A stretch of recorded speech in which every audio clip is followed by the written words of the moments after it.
Fish 2 kg ಇದೆ. ಓಕೆನಾ?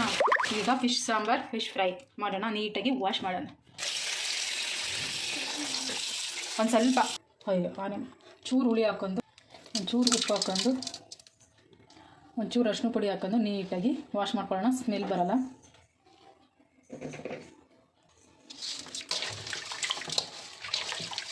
Clean ಮಾಡಬೇಕು ನೀಟಾಗಿ. ಚೂರು ಗಲೀಜಿಲ್ದಿದೆಯಾ ನೀಟಾಗಿ ಕ್ಲೀನ್ ಮಾಡ್ಕೋಬೇಕು. 1 ಸ್ಪೂನಷ್ಟು ಅಚ್ಕಾರ ಪುಡಿ, ಹಾಕ್ತಾಯಿದ್ವಿ. ಅಷ್ಟು ಧನಿಯಾ ಪೌಡರು,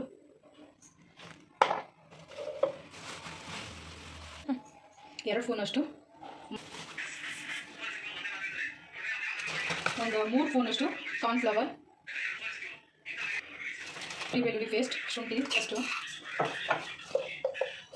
ಬೆಳ್ಳುಳ್ಳಿ ಪೇಸ್ಟ್, ಸ್ವಲ್ಪ ಕರಿಬೇವು, ಸ್ವಲ್ಪ ನಿಂಬೆ ರಸ, ಸ್ವಲ್ಪ ಆಯಿಲ್, ಅರ್ಧ ಸ್ಪೂನಷ್ಟು ಗರಂ ಮಸಾಲ, ಸಾಕಷ್ಟು ಉಪ್ಪು. ಈಗ ನೀಟಾಗಿ ಮಿಕ್ಸ್ ಮಾಡ್ಕೊಳ್ಳೋಣ. ಇರುವ ಫ್ರಿಜ್ಜಿಗೆ ಇಡೋಣ. ಒಂದು 2 ರಿಂದ 3 ಗಂಟೆ ಟೈಮು ಇದನ್ನು ಫ್ರಿಜ್ಜಲ್ಲಿ ಇಕ್ಕೋಣ.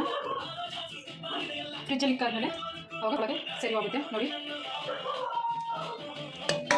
ಹಂಗೆ ನೋಡಿ, ನಮ್ಮ ಭೈರವ ಕಾಯ್ಕೊಂಡು ಕೂತಾನೆ. ಫಿಶ್ ಕೊಡಿ ಅಂತ ಕಾಯ್ಕೊಂಡು ಕೂತಾನೆ. ಬೇಗ ಕೊಡಿ ಅಂತ ಅಂದಿದ್ದ. ಇವತ್ತು ಮೀನು ಕಟ್ ಮಾಡೋದಕ್ಕೆ ಅಂಗಡಿ ಬಿಟ್ಟು ವಾಪಸ್ ಬರ್ತಾನೆ ಇಲ್ಲ ನಮ್ಮ ಭೈರವ. ಫ್ರೆಶ್ ಫ್ರೈ ಮಾಡೋಕ್ಕೆ ರೆಡಿಯಾಗಿದೆ. ಈಗ ಇದನ್ನು ಫ್ರಿಜ್ಜಲ್ಲಿ ಇಡೋಣ. ಬನ್ನಿ ಫ್ರೆಂಡ್ಸ್, ಆರೋಗ್ಯಕರವಾಗಿರುತ್ತೆ. ನ್ಯಾಚುರಲಾಗಿ ಮಾಡಿರೋದು, ಯಾವುದಕ್ಕೆ ಇದಕ್ಕೆ ಪೌಡರ್ ಆಗಿಲ್ಲ, ಏನಿಲ್ಲ, ಮನೇಲೇ ಇರುವ ಪದಾರ್ಥದಲ್ಲಿ ಮಾಡಿರೋದು. ಬನ್ನಿ ಇವಾಗ 2 ಅವರು ಫ್ರಿಜ್ಜಿಗೆ ಇಟ್ಟು ಆಮೇಲೆ ಮಾಡೋಣ. ಫ್ರಿಜ್ಜಿಗೆ ಇಡೋಣ. ಈಗ ಒಂದೊಂದಾಗಿ ಈಗ ಹಾಕೋಣ.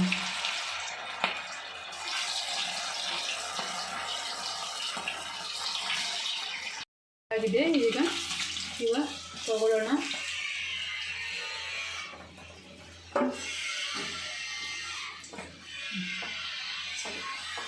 Fish fry ready.